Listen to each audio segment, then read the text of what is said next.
اعوذ باللہ من الشیطان الرجیم بسم اللہ الرحمن الرحیم۔ سورہ قصص کے چند آیتیں پڑھ رہا ہوں جس میں حضرت موسیٰ علیہ السلام کا تذکرہ ہے۔ وَلَمَّا وَرَدَ مَاءَ مَدْيَنَ وَجَدَ عَلَيْهِ أُمَّةً مِّنَ النَّاسِ يَسْقُونَ، اور جب وہ مدین کے پانی پر پہنچا تو وہاں لوگوں کی ایک جماعت کو پانی پلاتے ہوئے پایا۔ وَوَجَدَ مِن دُونِهِمُ امْرَأَتَيْنِ تَذُودَانِ، اور ان سے الگ ایک طرف دو عورتوں کو دیکھا، وہ اپنی بکریوں کو روکے کھڑی ہیں۔ قَالَ مَا خَطْبُكُمَا، موسیٰ علیہ السلام نے ان سے پوچھا کہ تمہارا کیا ماجرا ہے؟ قَالَتَا لَا نَسْقِي حَتَّى يُصْدِرَ الرِّعَاءُ وَأَبُونَا شَيْخٌ كَبِيرٌ، تو ان دونوں نے کہا ہم پانی نہیں پلاتے جب تک چرواہے اپنی بکریاں نہ ہٹا لیں، اور ہمارے والد بہت بوڑھے ہیں۔ فَسَقَىٰ لَهُمَا ثُمَّ تَوَلَّىٰ إِلَى الظِّلِّ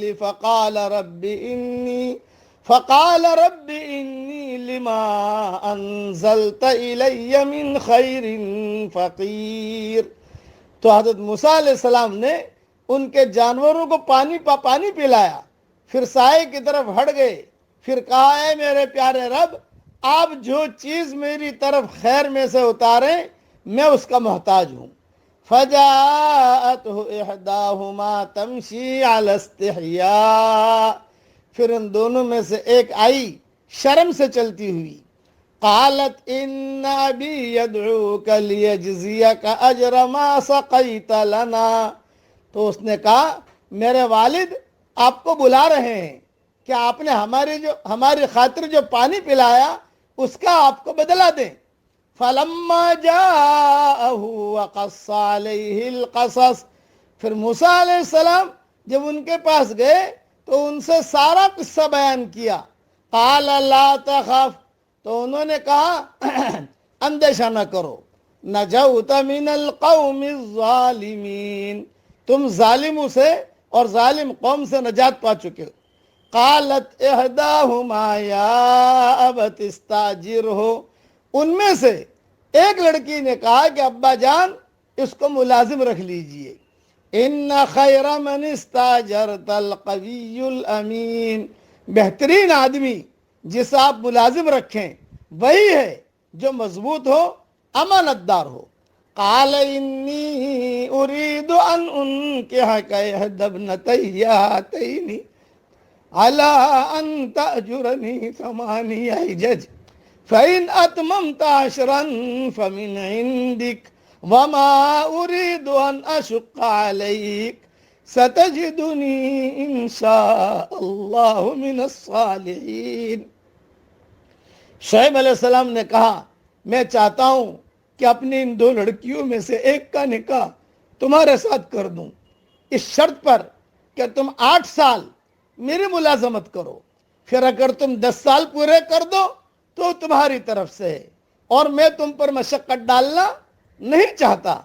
اللہ نے چاہا تو تم مجھ کو بھلا آدمی پاؤ گے۔ قال ذلك بینی و بینک، موسیٰ علیہ السلام نے کہا یہ بات میرے اور آپ کے درمیان طے ہے۔ ایما الاجلین قضیت فلا عدوان علی، ان دونوں مدتوں میں سے جو بھی میں پوری کروں تو مجھ پر کوئی جبر نہ ہوگا۔ واللہ علی ما نقول وکیل، اور اللہ ہمارے قول و قرار پر گواہ ہے۔ اس کی بہت لمبی چوڑی تشریح ہے جو میں انشاءاللہ ریاض التفسیر میں لکھوں گا، لیکن یہ سارا کا سارا قصہ حضرت موسیٰ علیہ السلام کا ہے درد بھرا۔ جب مدین پہنچے اس کے کنویں پر دیکھا کہ لوگوں کو ہجوم ہے جو اپنے جانوروں کو پانی پلا رہا ہے۔ مدین ایک قبیلے کا نام تھا اور حضرت ابراہیم علیہ السلام کے اولاد سے تھا، جبکہ حضرت موسیٰ علیہ السلام حضرت یعقوب علیہ السلام کی نسل سے تھے، جو حضرت ابراہیم علیہ السلام کے پوتے یعنی حضرت اسحاق علیہ السلام کے بیٹے تھے۔ یوں اہل مدین اور موسیٰ علیہ السلام کے درمیان نسبی تعلق بھی تھا۔ ایسر التفاسیر میں یہ مضمون لکھا ہے۔ دونوں عورتوں کو اپنے جانور روکے کھڑے دیکھ کر حضرت موسیٰ علیہ السلام کے دل میں رحم آیا. ان سے پوچھا کیا بات ہے, تو اپنے جانوروں کو پانی نہیں پلاتی؟ تو انہوں نے کہا بھی ہمارے والد بوڑھے ہیں, ہم یہاں آئے ہیں. چنانچہ موسیٰ علیہ السلام نے پانی پلایا اور دعا مانگی, رب انی لما انزلت الی من خیر فقیر, کہ اللہ میں یہاں آیا ہوں اور میں تیری طرف سے جو بھی بھلائی آئے میں خیر کا محتاج ہوں. روایتوں میں کتاب تفسیروں میں لکھا ہے کہ موسیٰ علیہ السلام بہت بھوکے تھے اور نڈھال ہو چکے تھے. یہ کہا کہ اللہ کوئی مجھے کھانا کھلائے. بعد مفسرین نے یہ بھی لکھا ہے. چنانچہ اللہ تعالیٰ نے حضرت موسیٰ علیہ السلام کی دعا قبول فرمائی. دونوں میں سے ایک لڑکی انہیں بلانے آ گئی. لڑکی کی شرم و حیا کا قرآن نے بطور خاص ذکر کیا ہے کہ یہ عورت کا اصل زیور ہے. مردوں کی طرح حیا اور حجاب سے بے نیازی اور بے باکی عورت کے لیے شرعاً پسندیدہ نہیں ہے. ہمارے ملک میں کسی لڑکی والی کی طرف سے نکاح کی خواہش کا اظہار معیب سمجھا جاتا ہے, لیکن شریعت الہیہ میں مذموم نہیں.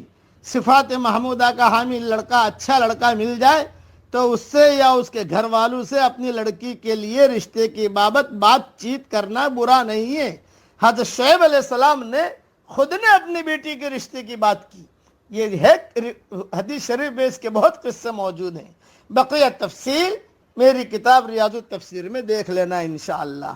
اللہ تعالی ہم سب سے راضی ہو جائے.